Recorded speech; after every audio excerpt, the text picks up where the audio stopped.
Bonjour les enfants, j'espère que vous allez bien. Aujourd'hui, on commence un nouveau thème. C'est le thème 9, variation génétique et santé. On va étudier pour le chapitre 1 le lien entre des mutations et la santé en prenant l'exemple de la mucoviscidose. On va avoir trois problématiques aujourd'hui, dont la première, quelle est la cause de la mucoviscidose et comment se manifeste-t-elle? Donc, on voit ici des affiches qui concernent la mucoviscidose et plus particulièrement celle-ci où on voit comme quoi on a un petit garçon qui apparemment a des problèmes au niveau de ses bronches ou une petite fille qui a des problèmes au niveau de ses poumons. Donc, on va voir ici quelques rappels sur l'appareil respiratoire. On voit une alvéole pulmonaire ici qui débouche sur des bronchioles. Ces bronchioles débouchent sur les bronches, une de chaque côté, bronches les débouchent sur la trachée et enfin sur le nez et la bouche. On a des vaisseaux sanguins qui sont au contact de ces alvéoles pulmonaires qu'on voit ici, puisque le sang qui est pauvre en dioxygène va être évacué au niveau des alvéoles pulmonaires qui va recharger le sang en dioxygène. Donc au niveau d'une coupe de poumon, on voit beaucoup de lumière qui correspond à l'intérieur de ces sacs. Et ici, on a les parois de l'alvéole pulmonaire qui correspondraient à cette zone-là au contact de vaisseaux sanguins. Et donc, les parties bien sombres ici correspondent à des globules rouges. L'activité que je vous propose, c'est l'activité 1A, corrélation entre les génotypes et le phénotype, qui est notée là. Une situation problème, on a une maman qui vient d'apprendre que sa fille Lisa est atteinte de la mucoviscidose, alors qu'elle-même et son mari ne sont pas atteints de cette maladie. Donc en fait, elle a des difficultés à comprendre l'origine de cette maladie, elle ne comprend pas qu'il est possible qu'une anomalie d'un seul gène engendre les problèmes de santé de sa fille qui sont pourtant localisés sur différents organes.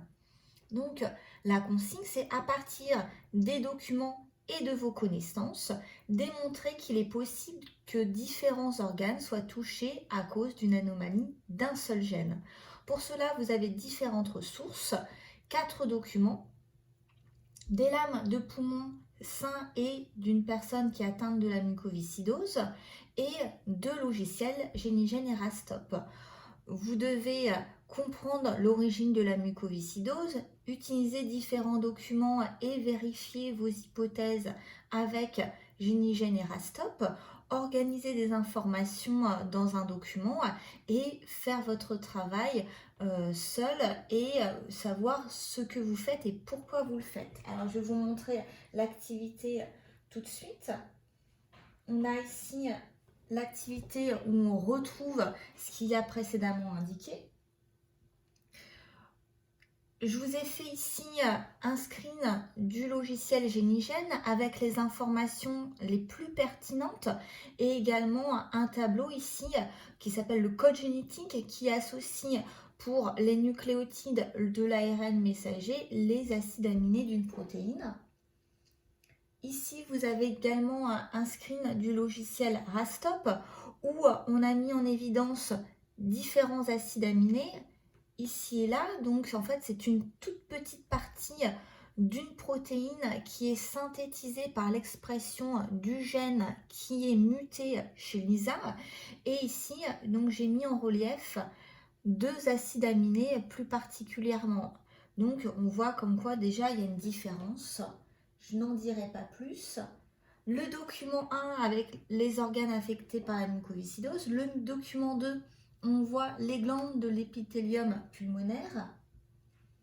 Le document 3 qui est un schéma qui permet de mieux comprendre le lien entre la protéine et les poumons. Le document 4 ici en anglais sur les différentes protéines CFTR non mutées ou mutées. Et je vous ai mis ici les lames d'une bronche, donc pour un individu sain, un individu malade. Donc, je vous ai regroupé ici sur un seul et même PDF des documents que vous auriez dû avoir sous ce format, les observations au microscope et également les informations les plus pertinentes sur le logiciel GeniGen et Rastop. Donc, ce que je vais vous demander de faire, c'est de mettre la vidéo en pause et de prendre connaissance de l'activité 1A pour essayer de bien comprendre le lien entre ces différents documents. Bon courage! Je vous ai laissé le temps de réfléchir. Vous pouvez accéder à la correction qui se trouve également sur Moodle. Cette correction, elle est réellement complète puisqu'elle est en 2 pages. Je vous ai remis la consigne ici, une introduction et j'ai étudié les documents les uns à la suite des autres avec la technique de je vois, je sais, j'en déduis. J'ai essayé de mettre en lien les documents les uns avec les autres. Pour le document 1, la lame de bronche, le document 2, le document 3, le document 4. Je vous ai mis ici l'information sur le logiciel GeniGen. Ici, des informations qui ont été traitées par le logiciel GeniGen. Donc, j'ai pu résumer sous forme d'un tableau, puisqu'il s'agit de comparer une personne saine avec une personne malade pour comprendre l'origine de la maladie. Donc, qui dit comparaison dit tableau. Je vous ai remis plus clairement parce que on a ici légendé, titré les informations qui sont présentes sur Rastop, avec notamment ici l'isoleucine en position 507, la phénylamine en position 508 chez une personne saine pour la protéine CFTR, alors qu'ici on a un autre acide aminé qui est l'acide aminé glycine. Et la glycine ici est en position 508. Donc on voit que pour une personne qui présente une protéine CFTR anormale à cause d'un gène CFTR anormal, vu qu'on a une version mutée, on a ce qu'on appelle une absence de nucléotides, nommée également délétion. Pour information, on a 3 types de mutations possibles. Donc, comme on vient le voir, une absence de nucléotides, une délétion. On peut également avoir un remplacement d'une paire de nucléotides par une autre paire de nucléotides. C'est ce qu'on appelle une substitution. Ou encore, on peut avoir une insertion d'une paire de nucléotides, c'est ce qu'on appelle tout simplement insertion ou addition. Voilà le nom des 3 types de mutations ponctuelles.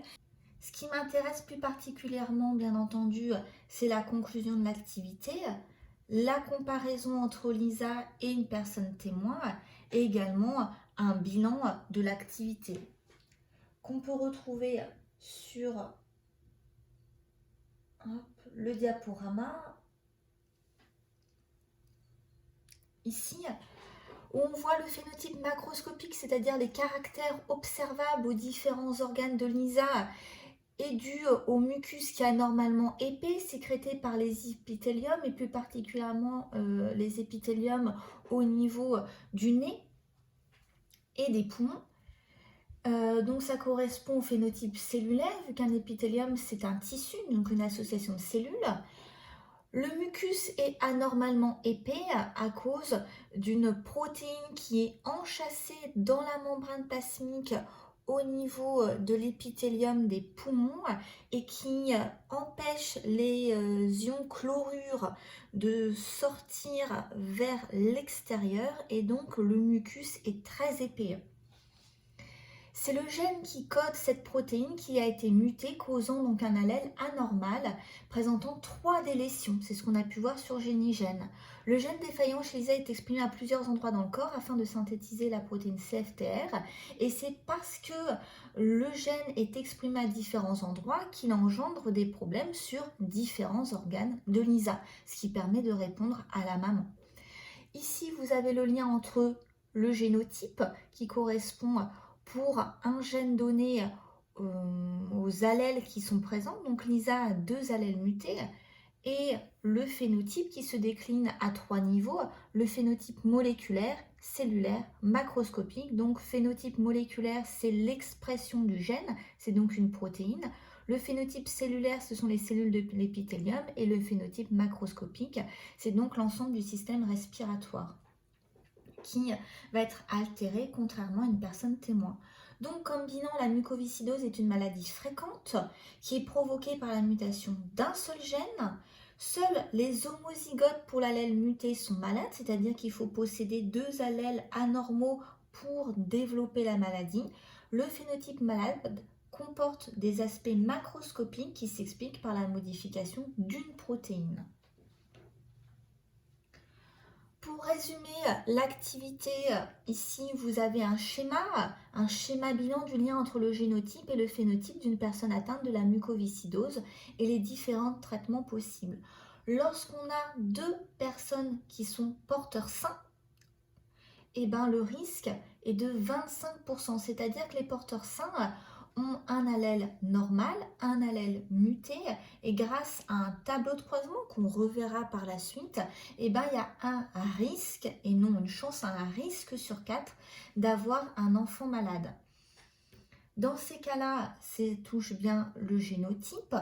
On peut également rappeler qu'il y a des mutations spontanées, et que ces mutations spontanées peuvent toucher un enfant alors que les parents sont eux-mêmes sains ou porteurs sains. Alors bien entendu, dans ces cas-là, le risque est extrêmement faible, mais il est probable tout de même. Pour agir pour agir sur le génotype, il y a la thérapie génique. Le génotype va s'exprimer, va permettre la production de protéines. Donc, ce sont des protéines qui sont au niveau de cette membrane plasmique qui va permettre la sortie des ions chlorure. Impossible chez une personne malade, le mucus est épais. On peut avoir la possibilité d'avoir une thérapie protéique pour améliorer le fonctionnement de la protéine CFTR. Donc, dans ces cas-là, c'est l'ensemble de la cellule ou du tissu qui a une fonction anormale qui va engendrer des problèmes. Ici, comme on voit, des infections bactériennes, une insuffisance respiratoire, et donc on a la possibilité d'avoir des traitements palliatifs. L'ensemble des informations qui sont situées ici vont être traitées dans une prochaine vidéo. Pour conclure, donc ici, je vous ai remis sous une forme différente le lien entre le génotype, le phénotype moléculaire, la protéine cellulaire, les cellules de l'épithélium macroscopique, les différents organes touchés. Je vous rappelle comme quoi on a une mutation au niveau d'un gène, le gène CFTR, qui permet la production d'une protéine CFTR altérée. Le canal n'est pas présent. Le mucus va être trop épais à cause d'un manque d'ion chlorure. On a donc différents micro-organismes qui peuvent se développer dans ce mucus épais et donc des risques d'infection. Et ça va avoir des conséquences sur différents organes. Bilan 1A, certaines mutations héritées ou nouvellement produites, c'est-à-dire qu'on a différentes mutations possibles pour le gène CFTR. On en a vu un actuellement, on va en voir d'autres dans la deuxième vidéo. Hérité parce que les parents peuvent avoir l'allèle muté ou nouvellement produite dans le cas de mutation spontanée, sont responsables de pathologies notées ici parce qu'elles affectent l'expression de certains gènes ou altèrent leurs produits. Donc il suffit qu'il y ait un gène uniquement qui soit touché, mais que ce gène s'exprime au niveau de différents organes pour avoir des altérations de ces différents organes.